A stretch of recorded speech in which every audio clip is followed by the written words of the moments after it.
E aí, tudo bem? bom? Eu sou o Tomás, estudo Economia, e eu queria trazer aqui uma perspectiva para mostrar como os juros abaixar não é uma questão de você praticar superávit primário.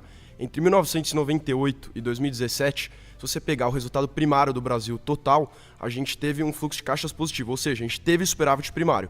E mesmo assim, a gente não conseguiu levar os juros para baixo e conseguir reaquecer a nossa economia e retomar o caminho do desenvolvimento. E essa política que você está apresentando, que seria uma de corte de gastos para aí sim poder diminuir os juros por conta disso, não confere. E as suas premissas que levam a crer que a demanda aumentada a partir dos juros baixos é o que provoca a inflação no Brasil, também não é válida. Recentemente saiu um estudo do SWERF que mostra que a taxa de juros, cada ponto percentual diminuído tem um impacto de apenas 0,15% na inflação, isso no Brasil hoje. Porque as premissas que guiavam a macroeconomia antigamente não guiam ela mais hoje em dia. A gente teve vários exemplos que aconteceram ao longo das últimas décadas que não comprovam o que você está dizendo. Tá, eu concordo que superávit não necessariamente gera redução de dívida, então a gente não tem discordância nisso. O que eu defendo é o seguinte, é a capacidade de pagamento futuro. Por quê? Não existe nenhum país, nem desenvolvido, nem em desenvolvimento, que tenha um orçamento tão engessado contra a gente. Cada R$10 do orçamento público, pra você ter uma noção, o presidente da República decide onde ele vai gastar um. Sim. Então assim, não existe orçamento tão engessado quanto o nosso. Então a questão, veja, eu estava recentemente no Japão. O Japão é um dos maiores exemplos de dívida enorme e juro baixíssimo. Chega a ser negativo, a pessoa pega empréstimo de dinheiro no Japão, vai investir na Europa, nos Estados Unidos, até no Brasil. O ponto não é ter o superávit. O ponto é eu mostrar que o meu orçamento, ele é desvinculado, que ele é livre e quando eu quiser, eu tenho capacidade de pagar dívida e de ter superávit. Não necessariamente eu preciso ter. É a questão de ter lastro para pagar a dívida, de ter liberdade orçamentária para pagar. Porque se eu tenho, o que define o juro é a curva da dívida futura, a minha capacidade de pagar no futuro. Se no futuro existe uma perspectiva de que eu possa pagar no momento que eu quiser, o investidor vai falar, bom, o prêmio vai baixar, só para finalizar, o prêmio vai baixar porque o risco não está tão alto. Ok, o nosso problema fiscal não é gerado, na verdade, por esses gastos que você está dizendo. O nosso problema fiscal é muito mais ligado às despesas correntes. Não, desculpa, às despesas monetárias, que é a despesa de juros, não às despesas correntes. Porque como eu já te disse, ali na década nos anos 2000, nos anos 2010, a gente teve o nosso problema não foi o déficit primário. Nos gastos primários do governo, a gente conseguiu ter um superávit. Então, o nosso problema fiscal não é um problema corrente, não é um problema de gastos e não é um problema das despesas obrigatórias que você está falando. Na verdade, é um problema monetário, é um problema dos nossos gastos com juros, que hoje representam 45% do orçamento público. E o modo pelo qual a gente conseguiria combater esse problema fiscal seria abaixando juros, claro, com muitos cuidados macroeconômicos para evitar uma pressão inflacionária. Tá, quais cuidados? Como é que a gente reduz o gasto monetário sem reduzir o gasto fiscal? Ok, por exemplo, hoje a gente tem uma inflação de custos e uma inflação inercial, como já foi falada por outras pessoas aqui. A inflação inercial é aquela que falaram sobre a indexação da economia. Para a gente conseguir combater esses tipos de inflação, não é diminuindo juros. Como eu te disse, o impacto é muito mais baixo do que você está fazendo parecer. Na verdade, para a gente conseguir diminuir essa inflação, seria com outras políticas, por exemplo, substituição de importações, para conseguir manejar em momentos de crise, como foi depois da guerra da Rússia russo-ucraniana, que a gente teve uma inflação de custos e a alta dos preços dos fertilizantes globais causou uma inflação muito forte aqui no Brasil, por conta dessa alta de preço. Então, essa inflação de custos não é combatida com você sufocar a demanda agregada da economia. Sim, mas eu não estou falando de inflação. Eu estou falando de gasto público. Eu estou falando de gasto público corrente. Eu já te expliquei. E como a gente baixa o monetário sem baixar o fiscal. Porque assim, mas nenhum país... Então, você concorda comigo que o nosso problema fiscal é oriundo de despesas monetárias... que é um dos problemas, sem dúvida. Desde 1995, é um dos problemas. Agora, não dá para reduzir o monetário sem reduzir o fiscal. Não existe exemplo no mundo que isso tenha acontecido, que isso tenha dado certo. Veja, a gente já teve essa experiência de tentar reduzir o monetário sem reduzir o fiscal. Foi a política do Tombini. A política do Tombini fracassou. Você afirmou num debate em 2022, acho, na Inteligência LTDA, que a razão da inflação no Brasil era a expansão da base monetária. Certo. Certo. Você ainda acredita nisso? Sim.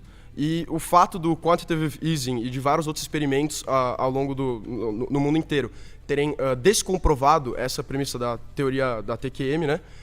Você não mudou de opinião depois disso? Depois do Japão ter expandido sua base monetária em 548%, do Reino Unido em mais de 1.000%, os Estados Unidos em mais de 800%, inclusive na crise de 2008. É engraçado que quando é para resgatar o mercado financeiro, vocês são a favor... Não, desculpa, vocês não são a favor. Quando é para resgatar o mercado... bom.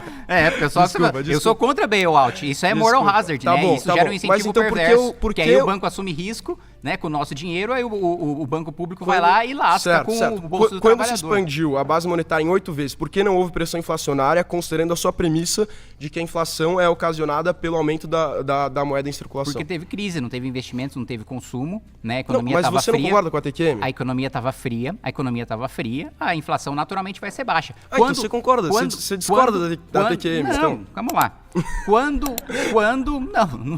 Nunca disse que discordo. Vamos lá. O raciocínio que eu estou desenvolvendo não tem nenhuma contradição com o TQM. Na realidade, o que eu estou dizendo é o seguinte: quando a economia está fria, quando há risco, as pessoas seguram dinheiro. Quando as pessoas seguram dinheiro, a inflação fica baixa, ainda que imprimam dinheiro. E digo mais, no caso da União Europeia, no caso dos Estados Unidos, quando o estudo foi feito, porque o estudo que você está falando nunca foi feito no Brasil, eles têm capacidade Qual de... estudo? Ele tem capacidade de exportar a inflação, no caso dos Estados Unidos. Então, quando o Powell lá liga a impressora, gera muito menos inflação para os Estados Unidos, porque a moeda global é o dólar. Então, nós saímos prejudicados, a Europa sai prejudicada, todo mundo que tem reserva de dólar sai prejudicado. Certo, agora, e o Japão? os Estados Unidos, E o Japão e o Reino Unido? os Estados Unidos não têm reserva. Os Estados Unidos não têm reserva de real. Tá, a Europa não tem reserva. O Japão a e o Europa Reino não Unido tem reserva. Tem a moeda global, e eles? Vamos lá.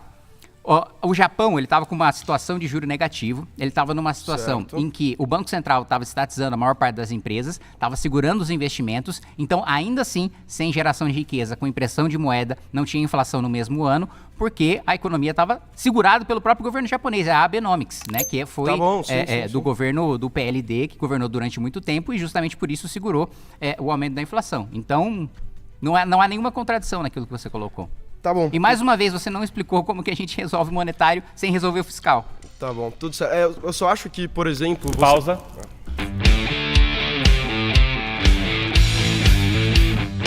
E aí? Prazer, Eric. Da hora a camiseta. Gostou? Brasil, pô.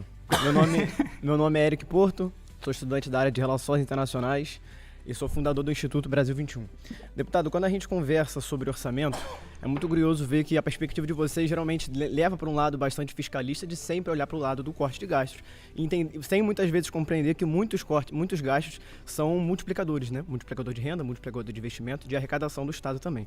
E aí eu acho curioso que vocês, quando vão olhar para a questão de orçamento, falar de orçamento é sempre pela mesma perspectiva do corte de gastos, esquecendo que o orçamento brasileiro está completamente comprometido. Para trazer dados atualizados do orçamento de 2026, 61 bilhões que vocês, deputados, vão fazer de emenda parlamentar e apenas 6 bilhões para a universidade pública, por exemplo.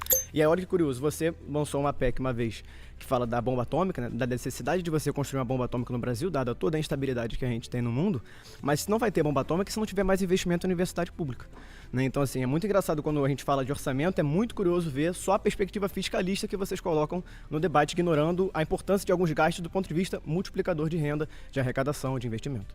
Tá, vamos lá. Primeiro eu votei contra o orçamento, né? Porque aí você colocou vocês, deputados, parece que, né, a Câmara não é una, né? Não é igual o Ministério Público, a decisão de um promotor é a decisão do Ministério Público, né? A Câmara possui uma pluralidade, eu sou de oposição, eu votei contra o orçamento, eu votei contra as emendas, então não faz sentido só colocar no meu colo. Outra coisa, a minha PEC mexe com emenda, a minha PEC corta emenda. O meu posicionamento, aliás, é que não deveria ter emenda. Os países desenvolvidos, o parlamento fiscaliza e o parlamento legisla. Você podia não gastar com emenda também, seria uma boa. Como é que é? Você podia não gastar com emenda também, seria uma Não, boa. mas a emenda é impositiva. Ela não vai reverter para pagamento de dívida. Você falou que é contra a emenda? Ela não vai reverter para pagamento de dívida. Ela é obrigatória constitucionalmente com uma parcela da receita corrente líquida. Então, não é um gasto que eu faço emenda. Aí eu vou entrar num ponto que eu estou defendendo aqui. Aumento de investimento para diminuição de gastos. As minhas emendas vão para investimento. As minhas emendas não vão para gasto. Né? Então, não há promoção de gastos. Bastante heterodoxo não da há, sua parte. Não há promoção. Não, bastante ortodoxo. Heterodoxo, mais Não. investimento, claro. Não, o quê? É o papel do Estado na economia. Não, pelo amor de Deus, Milton Friedman Não gosta? defendia benefício setoriais e defendia investimento com base no capital público, né? Não existe, não tem nada de heterodoxo disso, pelo contrário, boa parte da economia eu acho que o você Marcos Lisboa defende isso. Eu acho que a você escola do privilegiar INSPER mais defende investimento isso. não é muito ortodoxo, O Henrique não. Meirelles defende isso. Assim, não tem nada de heterodoxo nisso. Assim, não sei de onde você tirou.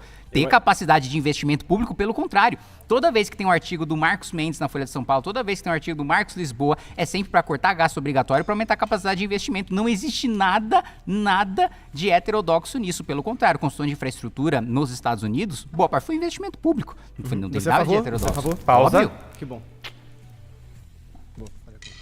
Se você gostou desse corte, deixa o like e se inscreve no canal para não perder os próximos vídeos. Comenta aqui embaixo o que você achou desse trecho e qual tema você quer ver nos próximos cortes. A sua opinião ajuda muito o canal a crescer. E se você quer acompanhar mais sobre essas ideias e discussões na política, siga também os canais oficiais do Partido Missão e do MBL nas redes sociais. Obrigado por assistir até aqui e a gente se vê no próximo vídeo.